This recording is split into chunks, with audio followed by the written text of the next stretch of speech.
नमस्कार प्यारे बच्चों, मैं सन्नी भट्ट नित्यम क्लासेज में आपका स्वागत करता हूं।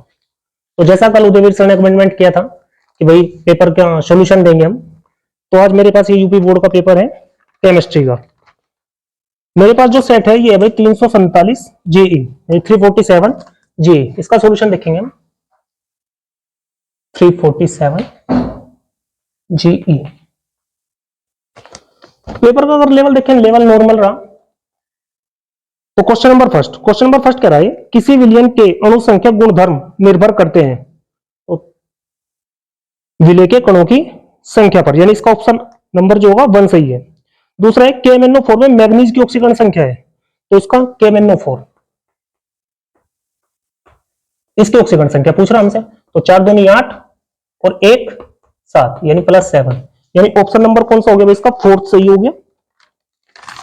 इसके बाद ये कह रहा CONH3 और 4Cl2 Cl में कोबाल्ट की उपसंयोजन संख्या है, तो कितने लिगेंड है? टोटल 6 लिगेंड है, तो कितने हो जाएगी भाई? यानी कि इसका आंसर 6। उपसंयोजन संख्या कितनी होगी? 6 होगी।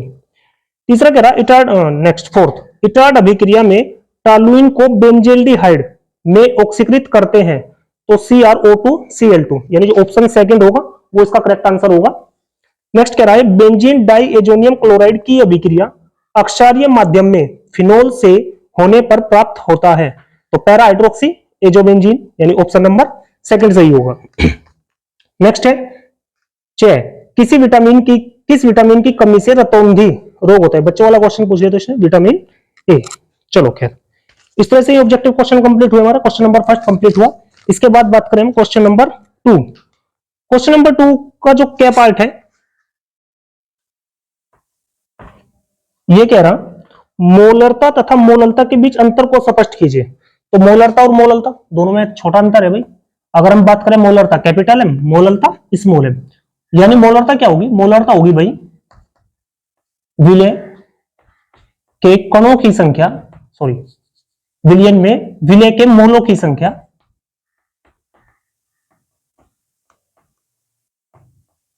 अपॉन विलयन का आयतन।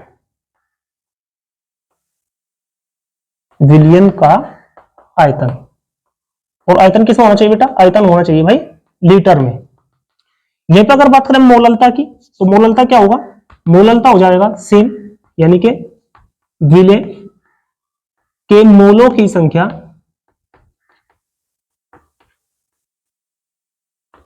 अपॉन विलायक का द्रव्यमान।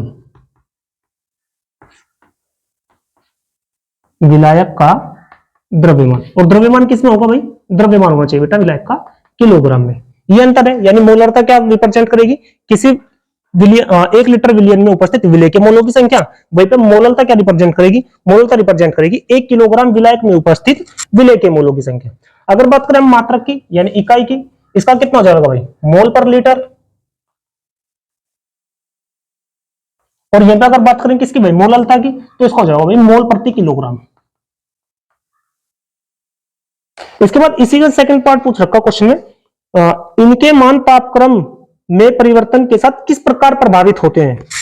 तो देखो, हमें पता है कि जैसे जैसे टेम्परेचर बढ़ेगा तो विलयन के आयतन बढ़ेगा, और जब विलयन का आयतन बढ़ेगा तो सीधी सी बात है, जो यानी कि हमारा हर है, जो निचली वैल्यू है उसका मान बढ़ेगा, तो सीधी सी बात है क्या? मोलरता का मान घटेगा। यानी जैसे जैसे टेम्परेचर बढ़ेगा तो मोलरता क्या होगी भाई?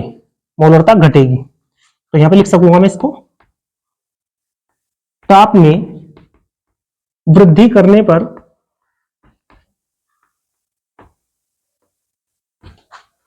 मोलरता में कमी आती है। वहीं पर अगर बात करें मोललता की, मोललता में क्या? विलायक का द्रव्यमान है, द्रव्यमान का टेम्परेचर पर कोई प्रभाव नहीं पड़ने का, इसलिए क्या होगा? ये अपरिवर्तित है, यानी इस पर ताप का कोई प्रभाव नहीं पड़ेगा। नेक्स्ट है क्वेश्चन नंबर 2 का ख पार्ट। ख पार्ट को देखेंगे भाई।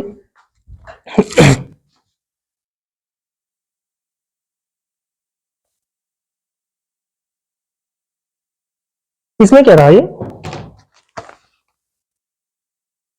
पाइरोलुसाइड से पोटेशियम परमैंगनेट बनाने की विधि। तो पाइरोलुसाइड यानी MnO2 से हमें पोटेशियम परमैंगनेट बनाना, तो सबसे पहले क्या करेंगे? इसको अक्षार के साथ ऑक्सीकृत करा देंगे। जब अक्षार के साथ ऑक्सीकृत करा देंगे तो यहां से बनेगा हमारे पास A2MnO4 यानी पोटेशियम मैग्नेट। और इसके अलावा कितनी, इसको बैलेंस कर लें यहां से,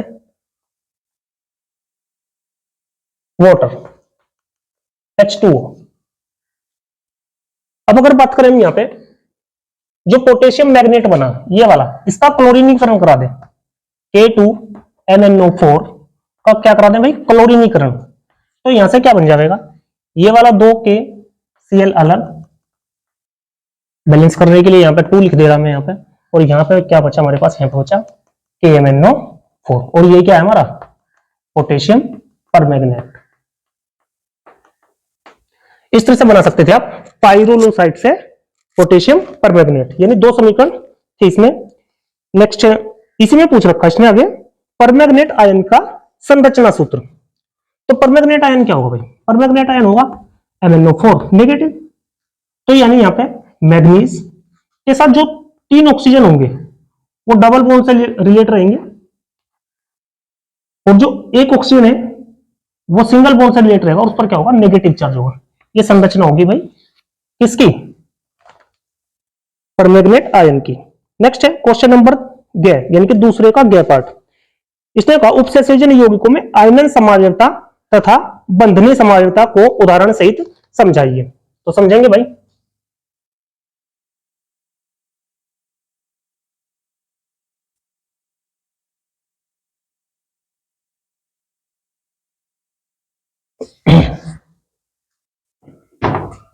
सबसे पहले समझेंगे आयनन समावयवता।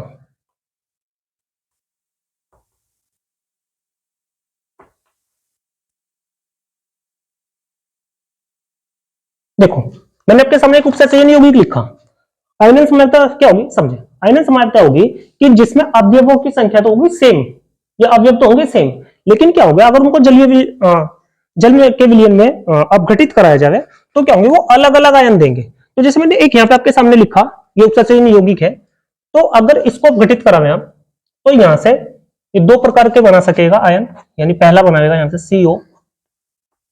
CONH3 Br plus SO4 minus, या इसको दूसरे रूप में लिख दे रहा भाई मैं, यहां पे SO4 और यहां पे Br।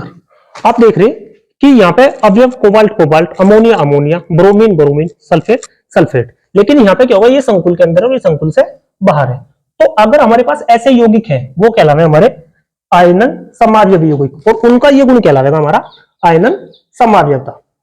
नेक्स्ट अगर बात करें दूसरा कह रहा है बंधनी समावयवता। बंधनी समावयवता क्या होगी समझे भाई,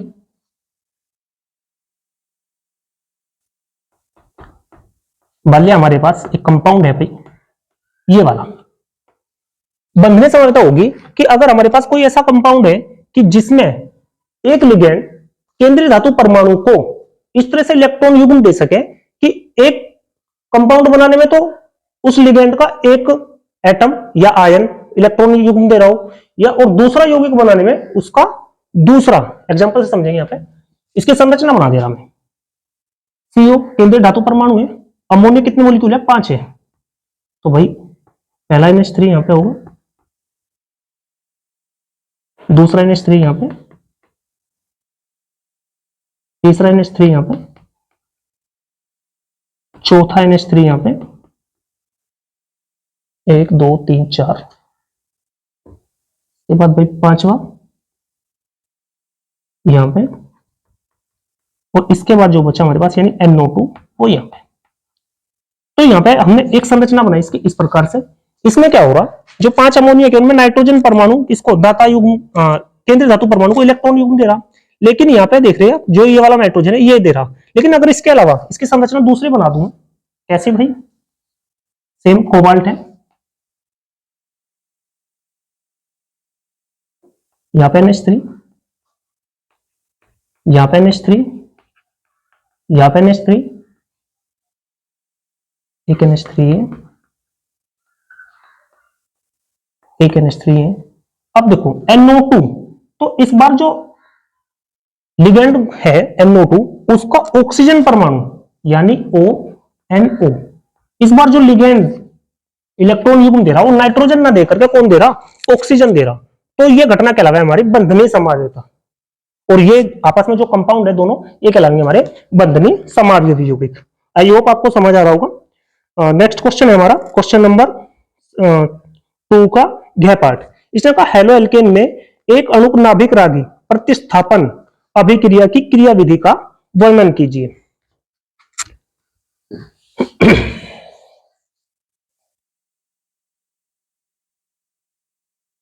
समझेंगे भाई? तो SN1 अभिक्रिया, क्वेश्चन नंबर 2 का घ पार्ट।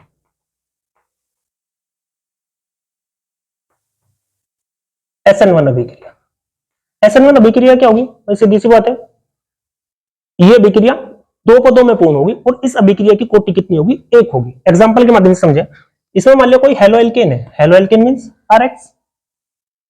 जब यहां पर कोई नाभिक रागी अटैक करेगा तो ये मंद हो गया, और मंद परिवर्तन क्या बना लेगा? यहाँ पे R+ और यहाँ पे X-। ये जो R+ है इसका कार्बोधनायन R+, जब नाभिक रागी के पास आएगा यानी OH-, तो ये संगलित हो जाएंगे और क्या बना लेंगे भाई? ROH। ये अभिक्रिया कहलाएगी हमारी SN1 अभिक्रिया। इसको कह देंगे भाई फर्स्ट स्टेप, और ये हो जाएगा भाई सेकंड स्टेप। अब बात करें एग्जैक्ट एग्जांपल से, देखो अगर हम बात करें 1 डिग्री हेलो एल्केन की, तो SN1 रिएक्शन बहुत कम दिखाएंगे, 2 डिग्री उनसे ज्यादा दिखाएंगे, 3 डिग्री सबसे ज्यादा दिखाएंगे। समझे कैसे? हाँ, 3 डिग्री के माध्यम से समझे। मान लिया मेरे पास एक कंपाउंड है,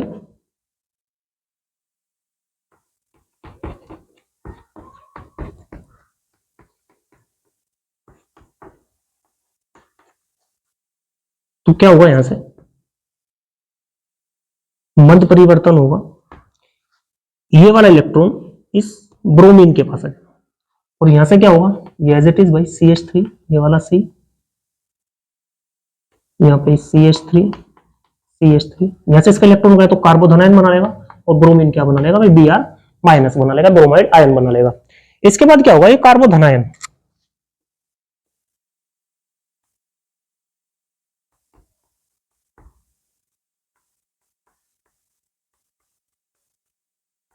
नाभिक से नहीं से रिएक्ट होगा, और क्या बना लेगा भाई? यहां से ही बना लेगा CH3 C CH3 CH3 OH।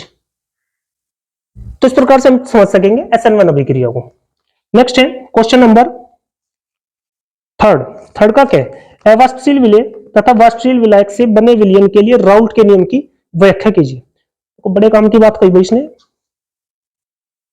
थोड़ा सा अलर्ट होकर पढ़ने की आवश्यकता है क्वेश्चन को। इसने कहा अवाष्पशील विलय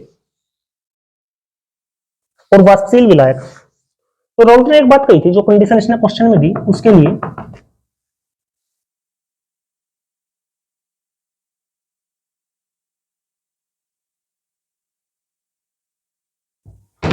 एक बार फिर से पढ़ लेता भाई मैं क्वेश्चन क्या कह रहा है। अवाष्पशील विलय तथा वाष्पशील विलायक से बने विलयन के लिए राउल्ट के नियम की व्याख्या कीजिए। समझे राउल्ट का नियम क्या है भाई? राउल्ट का नियम है PS बराबर P0 A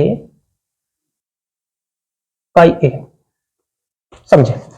राउल्ट ने कहा था कि भाई किसी भी जब अवाष्पशील विलय को किसी वाष्पशील विलायक में डालेंगे तो जो विलयन का वाष्प दाब होगा वो विलायक के शुद्ध विलायक के वाष्प दाब और शुद्ध विलायक के मोल प्रभाज के गुणनफल के बराबर होगा। क्या बोला मैंने? फिर से समझे। अगर हमारे पास कोई ऐसा विलयन है जिसमें अवाष्पशील विलय है और वाष्पशील विलायक है, तो राउल्ट के नियम अनुसार जो उस विलयन का वाष्प दाब होगा वो उसमें उपस्थित विलायक शुद्ध विलायक के वाष्प दाब और उस विलायक के मोल प्रभाज के गुणनफल के समानुपाती होगा। ये कहलाए हमारा राउल्ट का नियम। आगे फिर कह रहा भाई, ये क्या कह रहा? इसने कहा राउल्ट के नियम की व्याख्या कीजिए, इस नियम का गणितीय व्यंजक प्राप्त कीजिए। तो गणितीय व्यंजक प्राप्त करेंगे भाई, कैसे करेंगे? हमें पता है, इसको मान लें समीकरण नंबर 1, मोल प्रभाज। अगर हमारे पास द्विअंगी विलयन हो, मतलब एक विलय और एक विलायक हो, तो उसके जो मोल प्रभाज का योग होगा, मोल अंश का योग होगा, वो हमेशा 1 होगा। ना कभी 1 से ज्यादा हो सकता, ना कभी 1 से कम हो सकता। तो यहां से अगर मैं इसको पक्षांतर कर दूं, उधर ले जाऊं, तो भाई यहां से क्या हो जाएगा, यहां से हो जाएगा हमारे पास काई ए बराबर 1 माइनस काई बी। इसको मान लें समीकरण नंबर 2। तो समीकरण 2 का मान समीकरण 1 में पुट कर दो भाई। तो यहां से हमारे पास बनेगा बेटा पी एस बराबर P A note into 1 minus काई बी। मल्टीप्लाई कर दो पी ए नोट के अंदर, तो यहां से ये हो जाएगा भाई पी एस बराबर P A note minus P A note काई बी। अब क्या करें, इस पी ए को इधर ले जाए, पी एस को इधर लिया, P A not X B को इधर लिया, मतलब यहां से हमारे पास बन जाएगा ये, ठीक, पी ए नोट काई बी बराबर हो जाएगा भाई यहां से P A note minus P S. अब यहाँ पे पी ए नोट किसमें मल्टीप्लाई में, इधर ले जाओ तो डिवाइड में चला जाएगा, यानी यहां से हमारे पास आ जाएगा भाई काई बी बराबर P A note minus P S upon P A note. और ये क्या लगेगा भाई राउल्ट के नियम का गणितीय रूप या राउल्ट के नियम का व्यंजक। तो क्वेश्चन नंबर जो थर्ड का क्या था कंप्लीट हुआ। इसके बाद बात करें क्वेश्चन नंबर थर्ड के ख, एथेनॉल के निर्जलीकरण की क्रियाविधि। तो एथेनॉल के निर्जलीकरण की क्रियाविधि देखें भाई, रिएक्शन है इसमें CH3 CH2OH, ये एथेनॉल है। इसका जो निर्जलीकरण होगा वो सांद्र H2SO4 की उपस्थिति में होगा। और सांद्र H2SO4 की उपस्थिति में क्या भाई, यहां से ये जो 3 हाइड्रोजन है, एक हाइड्रोजन इस OH के साथ क्या निकाल लेगा H2O। तो 3 हाइड्रोजन थे, वहां से कितना एक चला गया, 2 बचे, और क्या डबल बॉन्ड CH2। मतलब अगर हम एथेनॉल का निर्जलीकरण करा दें तो क्या बन जाएगा हमारे पास, एथीन बन जाएगा। नेक्स्ट है फेलिक विलयन तथा सिर्फ अभिकर्मक द्वारा एल्डिहाइड तथा कीटोन में भिन्नता स्पष्ट कीजिए। तो सीधी सी बात है कि भाई जो फेलिक विलयन में एल्डिहाइड होंगे वो कैसा लाल अवक्षेप देंगे, यानी क्यूप्रस ऑक्साइड देंगे CU2O, जिसके कारण वो लाल हो जाएगा। जबकि क्या होगा भाई, कीटोन ये रिएक्शन नहीं देंगे। सिमिलर अगर बात करें हम सिर्फ अभिकर्मक में, तो सिर्फ अभिकर्मक गुलाबी हो जाएगा एल्डिहाइड के साथ, जबकि कीटोन ऐसा नहीं करेंगे। तो आप इस प्रकार से अंतर बता सकते थे इसमें। नेक्स्ट है क्वेश्चन नंबर थर्ड का घ पार्ट, कार्बोहाइड्रेट को परिभाषित कीजिए। तो कार्बोहाइड्रेट क्या होंगे, कार्बोहाइड्रेट होंगे बेसिकली वे कार्बनिक यौगिक जो पॉलीहाइड्रोक्सी एल्डिहाइड हो या फिर कीटोन हो, यानी जिनमें पॉलीहाइड्रोक्सी हो और साथ साथ या तो एल्डिहाइड क्रियात्मक समूह या फिर कीटोन क्रियात्मक समूह क्या लगेंगे हमारे कार्बोहाइड्रेट। इसको ऐसे पूछा ग्लूकोज तथा फ्रक्टोज में विभेद लिखे, तो यहाँ पे आप ग्लूकोज और फ्रक्टोज की स्ट्रक्चर बना के दिखा सकते थे कि ग्लूकोज में कौन सा भाई एल्डिहाइड समूह है और फ्रक्टोज में कीटोन समूह है। कंप्लीट हुआ क्वेश्चन नंबर 3 का घ पार्ट। इसके बाद बात करें क्वेश्चन नंबर 4। क्वेश्चन नंबर 4 का क पार्ट, मोलल उन्नयन स्थिरांक को परिभाषित कीजिए। मोलल उन्नयन स्थिरांक क्या होगा भाई,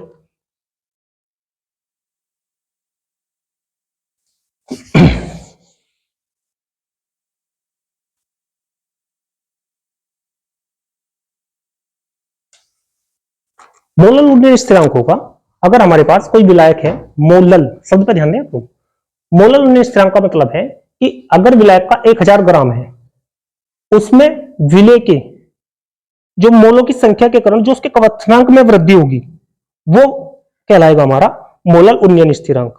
इसको रिप्रेजेंट किससे करेंगे भाई, हम Kb से करेंगे। ठीक है, इसका वैसे न्यूमेरिकल दिया थोड़ा सा कि 0.6 ग्राम यूरिया को, यानी यूरिया का द्रव्यमान दिया इसने भाई 60 है, 100 ग्राम जल में बने विलयन के क्वथनांक की गणना कीजिए। जल का मोलल उन्नयन स्थिरांक कितना है, जल का क्वथनांक इतना है। ठीक है, यानी हमसे जो मांग रहा है ये मांग रहा है विलयन का क्वथनांक। ठीक, तो थोड़ा सा इसको सोल्व करने की कोशिश कर रहे हैं भाई। इसने दिया यूरिया का भार, यानी यूरिया क्या भाई विलय है, और विलय मतलब W2 का मान 0.6 ग्राम। इसके बाद का इसने मोलर द्रव्यमान यानी यूरिया का ही भाई M1 कितना भाई 60। इसके बाद W1 जल का भार दिया इसने भाई 100 ग्राम।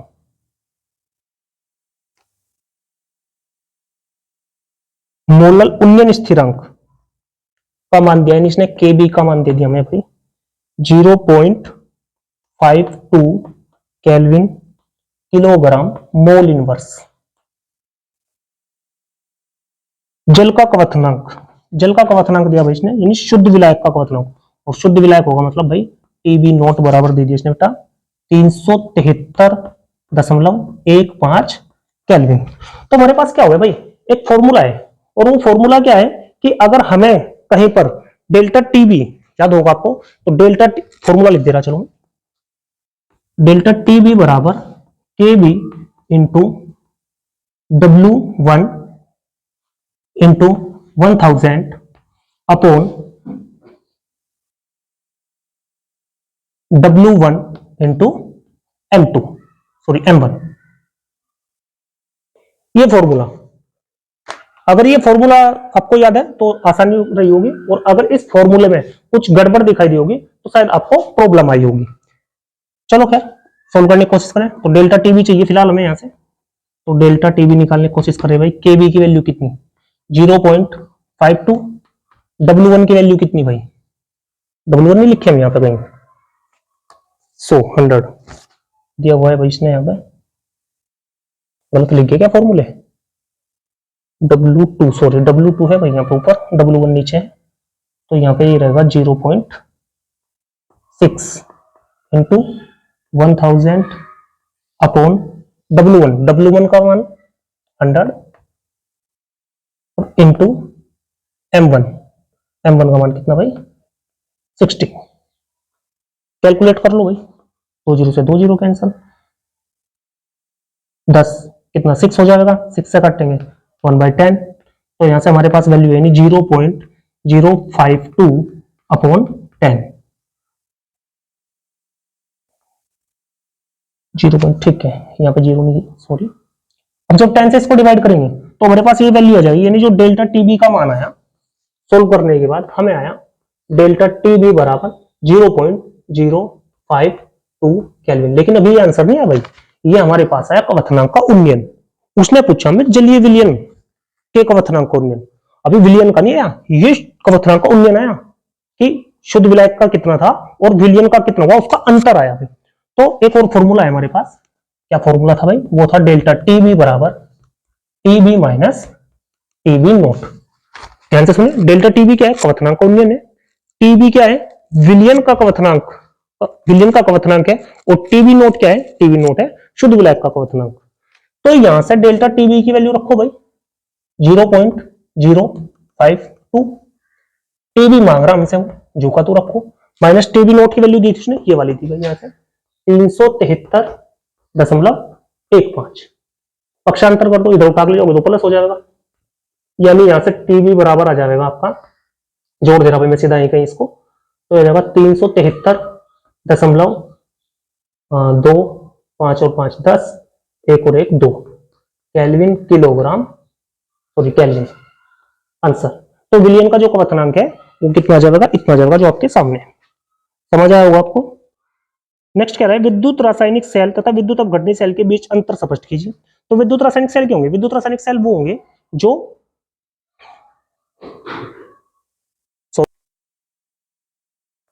तो टीबी की वैल्यू कितनी आ गई भाई, इतनी आ गई। नेक्स्ट क्वेश्चन है हमारा क्वेश्चन नंबर 4 का क्या पार्ट, विद्युत रासायनिक सेल तथा विद्युत अपघटनी सेल के बीच अंतर स्पष्ट कीजिए। तो विद्युत रासायनिक सेल होगा क्या, विद्युत रासायनिक सेल होगा वो सेल जो रासायनिक ऊर्जा को किसमें बदल दे भाई, विद्युत ऊर्जा में, यानी विद्युत अपघटनी सेल।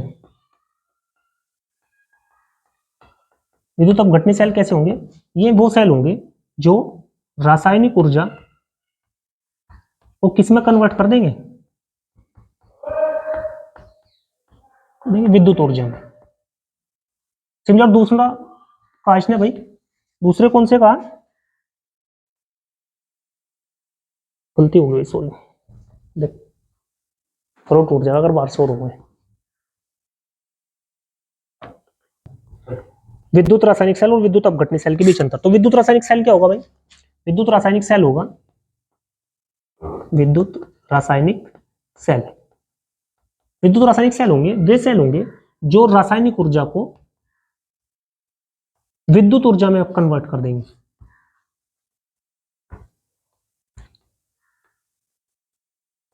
जैसे इसका बेस्ट एग्जांपल है हमारे जो शुष्क सेल है, जो ड्राई सेल दिखाई दे रहे हैं वो सारे क्या हैं, विद्युत रासायनिक सेल है। दूसरा क्या कह रहा है, विद्युत अपघटनी सेल।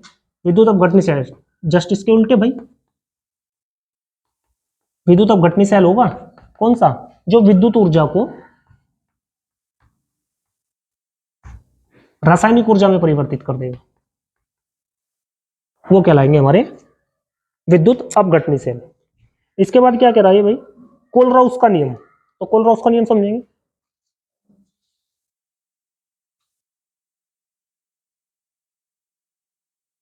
अच्छी मिस्टेक होगी भाई, यहाँ पे M2 है और यहाँ पे ये भी M2 है। कोलराउस का नियम, कोलराउस का नियम क्या है भाई, ये सबसे पहला जो ऐसे विलियनों के लिए जिनकी तनुता कैसी हो, अनंत हो, यानी कोलराउस का नियम केवल और केवल वहां पे लागू होगा जिनकी तनुता, जिन विलियनों की तनुता कैसी हो, अनंत हो। तो इन्होंने बताया कि अगर हमें किसी विलियन की मोलर चालकता निकालनी हो, तो उस विलियन की मोलर चालकता उसमें उपस्थित विलेय के आयनों अनंत तनुता पर ही के योग के बराबर होगी, और यही कहलाए हमारा कोलराउस का नियम। जैसे बेस्ट एग्जांपल समझे, मान लिया हमारे पास विद्युत अपघटन क्या है, NaCl का कोई जलीय विलयन है, तो इस NaCl के जलीय विलयन पर जो अनंत तनुता पर मोलर चालकता होगी, वो होगी भाई इसकी NaCl lambda infinite Na plus और plus lambda infinite Cl minus, ये कहलाया हमारा कोलराउस का नियम। इसके बाद है आपका अभिक्रिया की आणविकता तथा कोटि को परिभाषित कीजिए। तो अभिक्रिया की आणविकता भाई क्या होगी, अभिक्रिया की आणविकता होगी, मतलब कोई रासायनिक अभिक्रिया संपन्न होने में जितनी उसकी स्पीसीज की संख्या पार्टिसिपेट करेगी, भाग लेगी, वो स्पीसीज की संख्या कहलाएगी उस अभिक्रिया की आणविकता। और अभिक्रिया की कोटि क्या होगी, अभिक्रिया की कोटि होगी कि जो वेग व्यंजक उसके, जो अभिक्रिया, हाँ, जो उसके वेग समीकरण की घातों का योग होगा, वो कहलाएगी उसकी अभिक्रिया की कोटि। इसके बाद क्या है, प्रथम कोटि की अभिक्रिया के लिए स्थिरांक की समाकलित वेग समीकरण व्युत्पन्न कीजिए। तो कौन सी होगी भाई, ये होगी आपकी k बराबर 2.303 upon T log base 10 a not upon a। यहाँ पे a नोट क्या है, a नोट है भाई प्रारंभिक सांद्रण, और a क्या है, टी टाइम बाद सांद्रण। तो ये होगा इसका समाकलित वेग समीकरण का व्यंजक। हालांकि आपको पूरा इसका डेरिवेशन करना था, क्योंकि समय की कमी है इसलिए मैं डेरिवेशन नहीं कर रहा। नेक्स्ट है भाई क्वेश्चन नंबर घ, फोर्थ का घ पार्ट। ये कह रहा LuOH होल थ्राइस की अपेक्षा LaOH थ्राइस अधिक अक्षारीय क्यों होते हैं, तो लेंथेनाइट संकुचन के कारण। नेक्स्ट है संक्रमण तत्वों के अनुचुंबकीय लक्षण तथा रंगीन आयनों के बनने पर संक्षिप्त टिप्पणी लिखिए। ध्यान से सुने। तो अनुचुंबकीय लक्षण हमें पता है, हुंड का नियम पढ़े थे 11th क्लास में, कि जब इलेक्ट्रॉन कक्षक में वितरित होंगे या इलेक्ट्रॉन कक्षक में एंटर होंगे, तो वो एक एक करके प्रवेश करेंगे, और अगर हमारे पास कम से कम कक्षकों में, बाह्यतम कक्षकों में ऐसे इलेक्ट्रॉन मिल जाए कि कम से कम एक ऐसा इलेक्ट्रॉन जो अयुग्मित हो, तो डेफिनेटली कैसा होगा, अनुचुंबकीय होगा, और साथ साथ कैसा हो जाएगा वो, यानी कि रंगीन आयन बनाएगा।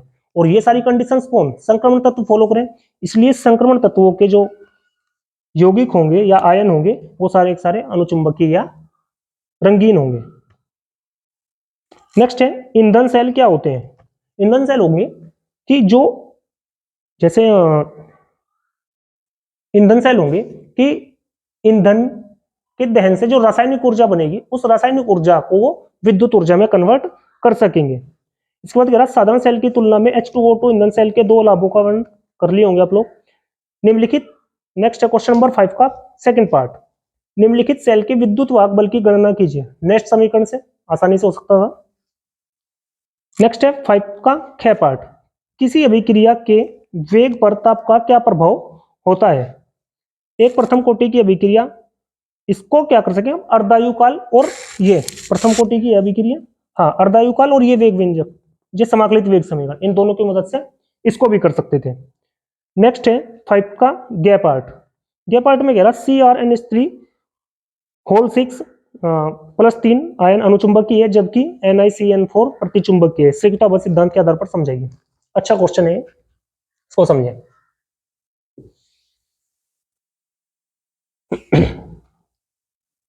देखो भाई, Cr ये कह रहा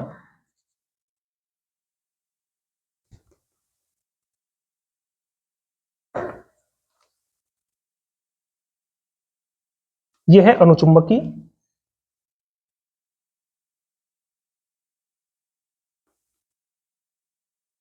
और दूसरा है भाई हमारे पास NiCN4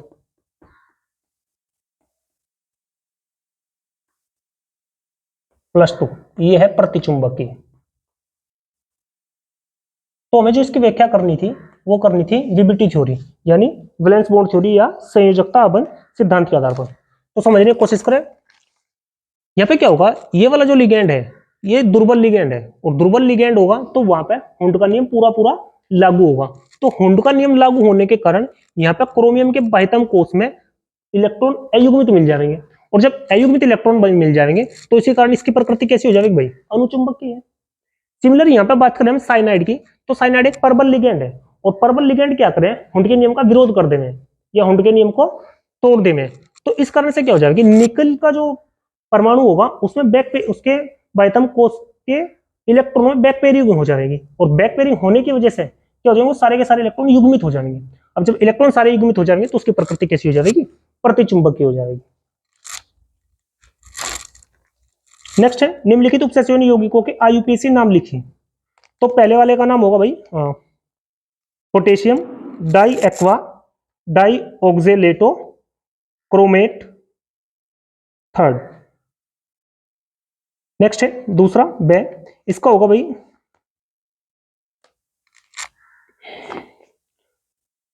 tetraammine nitro tetraammine chloro nitro platinum third sulphate.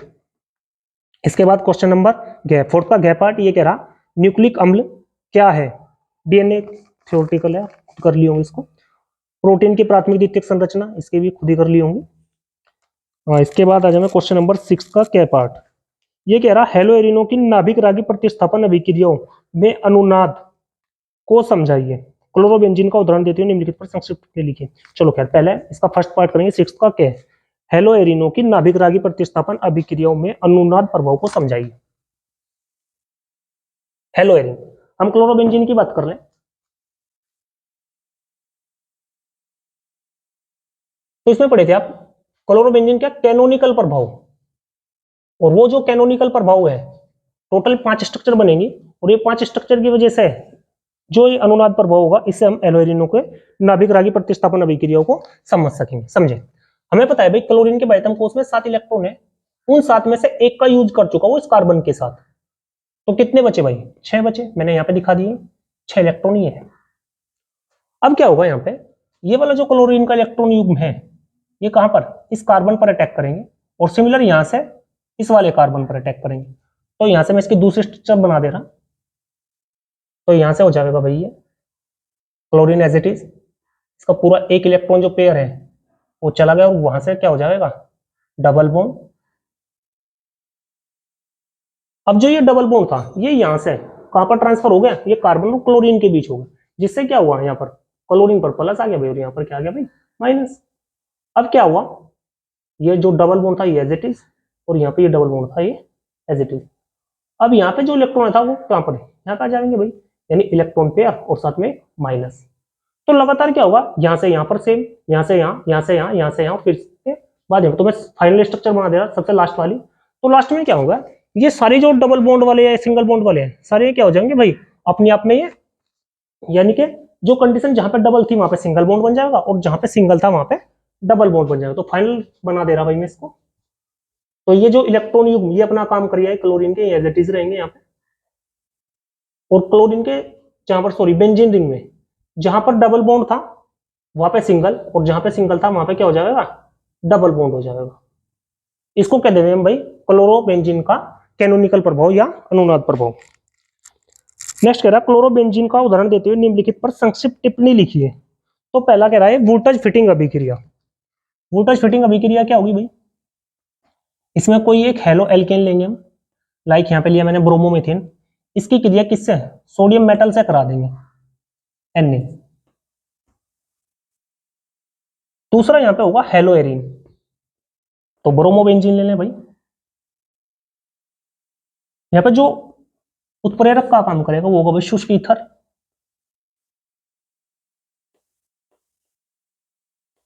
तो यहां से क्या होगा, इस वाले ब्रोमीन, ये वाला ब्रोमीन और भाई ये वाला ब्रोमीन किसके साथ, सोडियम के साथ, तो यहां से निकल लेगा 2NaBr। और बचा क्या यहां से, अब जो बेंजीन रिंग है जहां से ब्रोमीन गया वहां पे कौन जुड़ जाएगा, जाके CH3,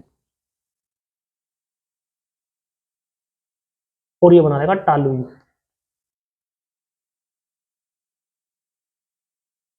ये रिएक्शन कहलाएगी हमारी वोल्टेज फिटिंग अभिक्रिया। दूसरी है भाई हमारी फ्रीडल क्राफ्ट अभिक्रिया। तो फ्रीडल क्राफ्ट अभिक्रिया को देखें भाई,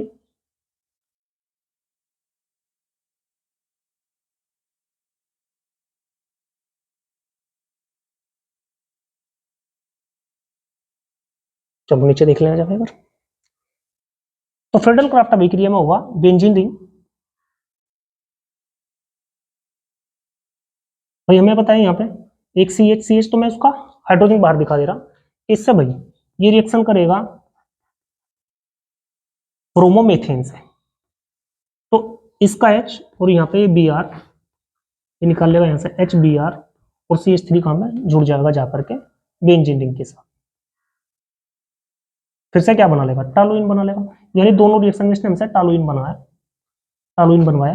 कौन कौन से है, वुड फिटिंग अभिक्रिया में और भाई फ्रीडल क्राफ्ट अभिक्रिया में। नेक्स्ट है क्वेश्चन नंबर 6 का, चलो अथवा वाले क्वेश्चन है, क्या होता है जब, केवल हमें रासायनिक समीकरण देनी,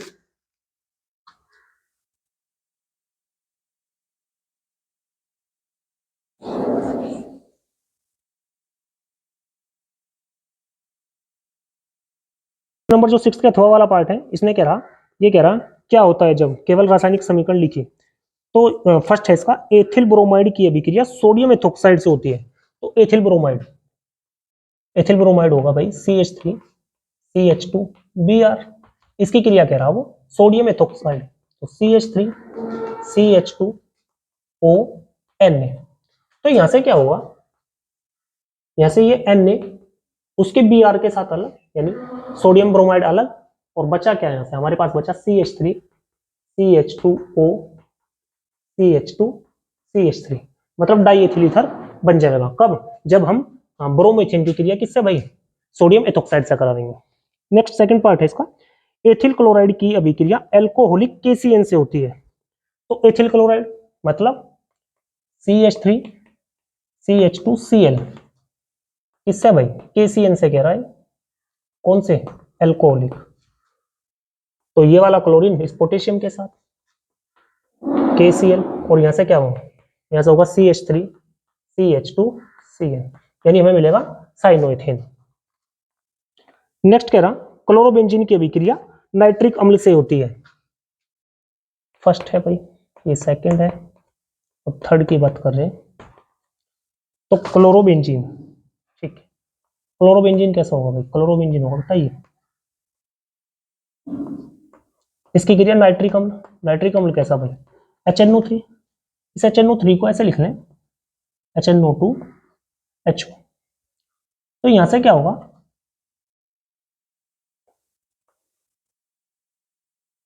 समझे थोड़ा सा, यहाँ पे CH है भाई, यहाँ पे भी CH है, यहाँ पे भी CH है, यहाँ पे भी CH है, यहाँ पे भी CH है, यहाँ पे C था, H चला गया, तब जाकर के क्लोरीन जुड़ा, तो इसलिए क्या बना था, क्लोरोबेंजीन बना था। अब ध्यान से समझे, यहाँ का जो H है और ये वाला OH, ये अलग होकर के क्या बना लेंगे, H2O,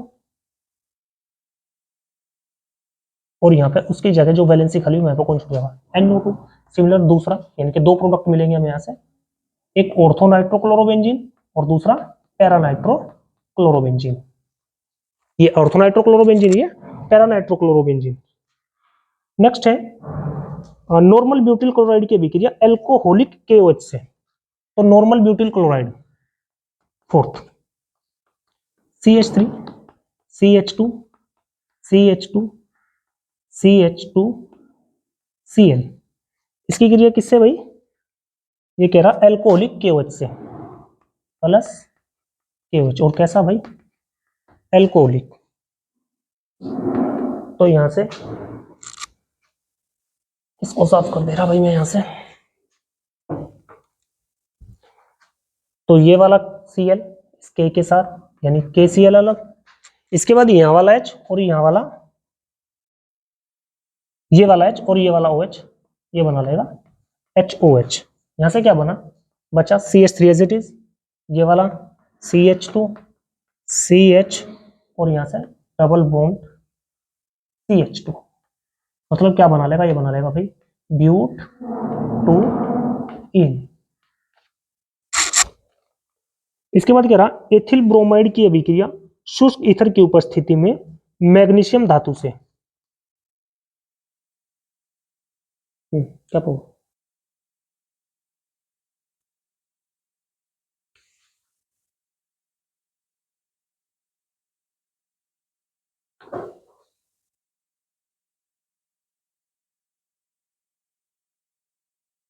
नेक्स्ट है भाई इसका फिफ्थ पार्ट में कह रहा है एथिल ब्रोमाइड, एथिल ब्रोमाइड मतलब CH3 CH2 Br की अभिक्रिया शुष्क ईथर की उपस्थिति में मैग्नीशियम धातु से, तो Mg से इसकी उपस्थिति में भाई शुष्क ईथर की उपस्थिति में, तो ग्रिग्नार्ड अभिकर्मक सुने होंगे आप लोग, तो क्या बना लेगा ये ग्रिग्नार्ड अभिकर्मक बना लेगा CH3 CH2 MgBr, इसको बोलते हैं हम ग्रिग्नार्ड अभिकर्मक। क्वेश्चन नंबर 6 का कै पार्ट कंप्लीट हुआ, इसके बाद आ जाना इसके ख पार्ट पर। तो ख पार्ट कह रहा है निम्नलिखित पर संक्षिप्त टिप्पणी लिखिए। फर्स्ट, शर्करा के किण्वन से एथेनॉल का बनना, तो केवल मैं रासायनिक समीकरण लिख रहा हूं यहाँ पे, तो शर्करा शर्करा मतलब सुक्रोज, क्या होगा भाई फॉर्मूला, ये होगा भाई C12H22O11, तो यहां से ये बना लेगा ग्लूकोज और फ्रक्टोज, C6H12O6 प्लस C6H12O6। यहाँ पे जो एंजाइम काम करेगा भाई वो होगा इन्वर्टेज, यानी इन्वर्टेज एंजाइम की उपस्थिति में रिएक्शन होगी, पहला जो प्रोडक्ट होगा ये ग्लूकोज होगा, दूसरा कौन होगा, फ्रक्टोज होगा। अब जो ये ग्लूकोज मिला हमें दूसरे पद में C6H12O6, इसको फिर जाइमेज एंजाइम के साथ गर्म करेंगे तो यहां से बना लेगा भाई एथिल एल्कोहल 2C2H5OH और प्लस कार्बन डाइऑक्साइड 2CO2,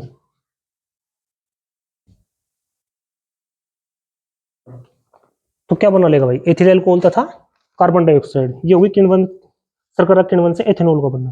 दूसरे राइमार्टिमन अभिक्रिया, सेकंड पार्ट इसका राइमार्टिमन अभिक्रिया, तो राइमार्टिमन अभिक्रिया में क्या होगा भाई फिनोल होगा, और फिनोल इससे भाई क्लोरोफॉर्म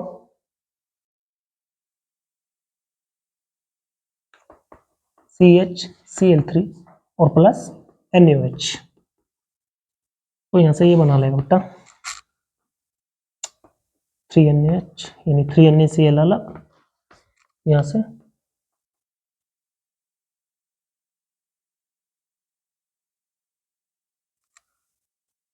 इसके बाद यहां से जो वैलेंसी खाली हुई है बना लेगा भाई यहां से CHOH की फुल ट्वाइस, इसको ऐसा लिख लेंगे,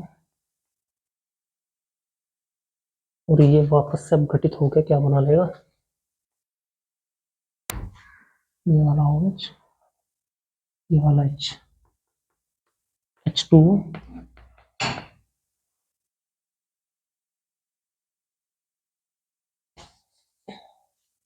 सामने लिखते रहा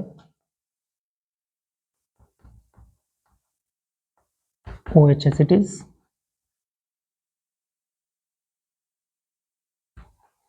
तो यहां से ये वाला CHO, यानी क्या बन गया, ये बन गया हमारा फिनोल से सैलिसिल्डिहाइड, और ये अभिक्रिया कहलाई हमारी राइमर-टिमन अभिक्रिया।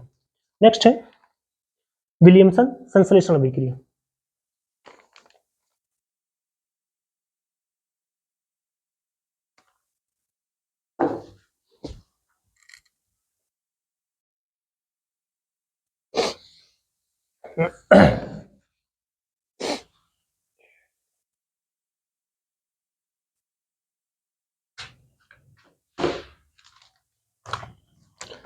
नेक्स्ट है विलियमसन संश्लेषण अभिक्रिया। विलियमसन संश्लेषण अभिक्रिया क्या होगी भाई, ये होगी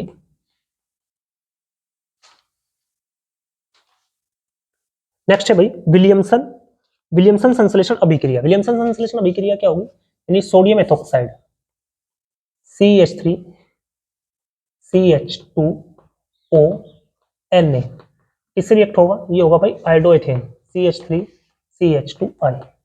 तो यहां से क्या होगा NaI के साथ अलग, और क्या बचा, यहां से बचा CH3 CH2O CH2 CH3। तो यानी क्या बनेगा भाई, विलियमसन संश्लेषण अभिक्रिया से डाइएथिल ईथर। नेक्स्ट है इसका अथवा पार्ट, यानी जो सिक्स का ख है इसके अथवा वाले पार्ट का सॉल्यूशन देखेंगे। ग्रीन बनाने की रासायनिक समीकरण लिखनी है हमें। तो देखिए भाई ग्रिग्नार्ड अभिकर्मक मतलब RMGX। तो एल्डिहाइड, एल्डिहाइड में कौन सा, फार्मेल्डिहाइड। तो पहले यानी 1 डिग्री की बात कर रहे हैं हम, ये वाली जो रिएक्शन देगा केवल और केवल फार्मेल्डिहाइड देगा, यानी SCHO। ग्रिग्नार्ड अभिकर्मक ले लिया हमने भाई CH3 MgBr। तो यहाँ क्या होगा, डबल बॉन्ड पे अटैक करेगा तो क्या बना लेगा, यहां से ये बना लेगा H एज इट इज, ये वाला C एज इट इज। यहाँ पे जो डबल बॉन्ड था वो सिंगल बॉन्ड पर कन्वर्ट होगा, और यहाँ से इस कार्बन की एक वैलेंसी खाली, जो कार्बन की वैलेंसी खाली वहां पे जा जुड़ेगा ये वाला CH3 यानी ये वाला, और यहाँ पे ऑक्सीजन के साथ चला गया कौन भाई, MgBr। अब क्या करा देंगे, इसका जल अपघटन करा देंगे यानी HOH। तो यहां से क्या होगा, ये वाला जो OH है इस वाले MgBr के साथ अलग। तो यहां से हमारे पास बचा कौन, निकल गया, यहां से निकल गया भाई MgOH और Br। तो यहां से ये C as it is, H as it is, H भी ऐसे कैसे ही, यहाँ पे जो O और ये वाला H और यहाँ पे ये वाला CH3, यानी क्या बना हमारे पास, ये बना 1 डिग्री एल्कोहल। किसकी मदद से, ग्रिग्नार्ड अभिकर्मक से। अगर हम बात करें 2 डिग्री की, तो यहाँ पे कंडीशन है कि अगर अल्फा हाइड्रोजन परमाणु नहीं है तो बना रहेगा 1 डिग्री, अगर अल्फा हाइड्रोजन परमाणु है तो 2 डिग्री में कन्वर्ट हो जाएगा। मतलब फार्मेल्डिहाइड को छोड़ करके कोई सा भी एल्डिहाइड लेंगे वो क्या देगा हमें, 2 डिग्री अल्कोहल देगा। समझे कैसे?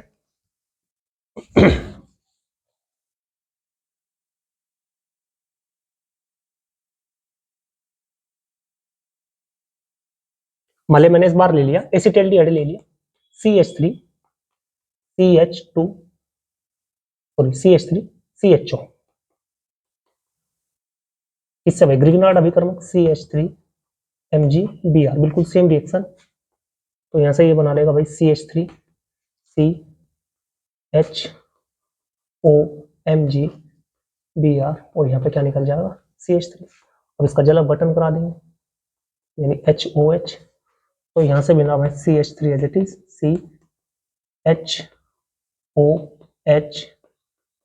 CH3, और यहां से जो Mg बचा वो किसके साथ चला जाएगा भाई, MgBr MgOH। तो आप देख रहे हैं यहाँ पे कौन सा है, ये 2 डिग्री अल्कोहल है। तो इस तरह से बना सकेंगे हम 2 डिग्री अल्कोहल। एक और पूछे ना 3 डिग्री अल्कोहल, तो 3 डिग्री अल्कोहल में क्या हो जाएगा, एल्डिहाइड की जगह यहाँ पे आप कीटोन का यूज कर ले, बाकी एज इट इज। कीटोन मतलब CH3C CH3CO plus CH3 MgBr। तो यहां से हो जाएगा भाई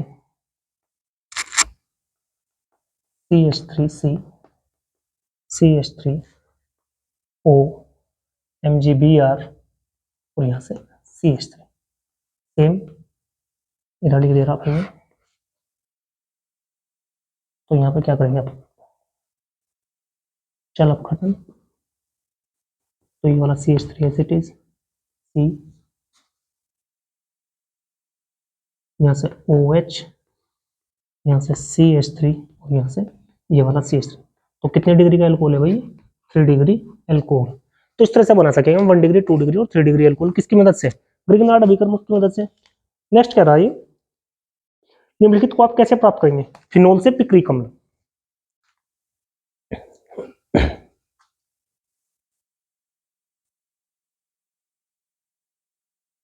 तो अगर हम फिनोल की क्रिया किस समय सांद्र नाइट्रिक अम्ल सांद्र HNO3 से करा दें तो हमें क्या मिल जाएगा, पिक्रिक अम्ल मिल जाएगा। वही फिनोल अगर अभिक्रिया सांद्र HNO3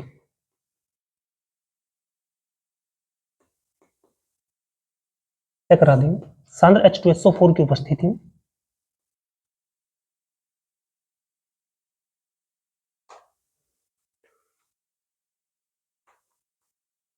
तो यहां से हमें क्या मिल जाएगा इनके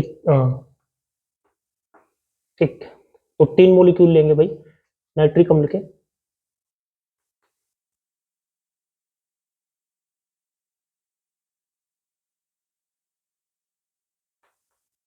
तो एक 2 ऑर्थो पोजीशन पर NO2 और एक पैरा पोजीशन पर, और यही कहलाएगा हमारा पिक्रिक अम्ल। अगर हम इसके IUPAC नाम की बात करें तो क्या होगा भाई, ये हो जाएगा 1 2 यानी कि 246 ट्राई नाइट्रोफिनोल पिक्रिक अम्ल। और साथ के साथ यहाँ पे कितने मॉलिक्यूल 3H2O यानी कि वाटर मॉलिक्यूल निकल जाएंगे।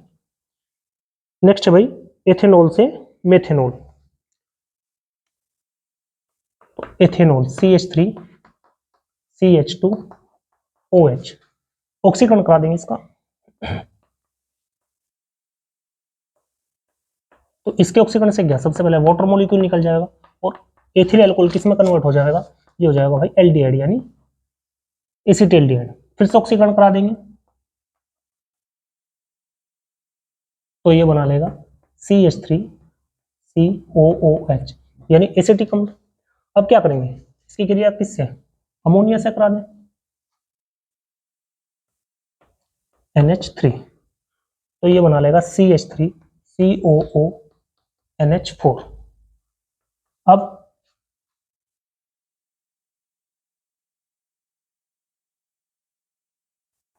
CH3CONH2 अब खत्म हो जाएगा तो वाटर निकल जाएगा यहां से CH3NH2 यानी मेथिनेमीन बन जाएगा। तो उसके बाद अगर हम इसका क्या करा दें, जल अपघटन करा दें यानी HOH से क्रिया करा देंगे तो यहाँ से बन जाएगा हमारा CH3OH और एक हाइड्रोजन NH2 के साथ जुड़ क्या बन जाएगा एथेन। तो लेके क्या चले थे हम एथेनॉल या एथिल अल्कोहल, वो बन गया क्या हमारा मेथेनॉल। तो ये क्वेश्चन लिखने की आपको। नेक्स्ट क्या है भाई, क्वेश्चन नंबर 6 कंप्लीट हुआ। इसके बाद बात करें हम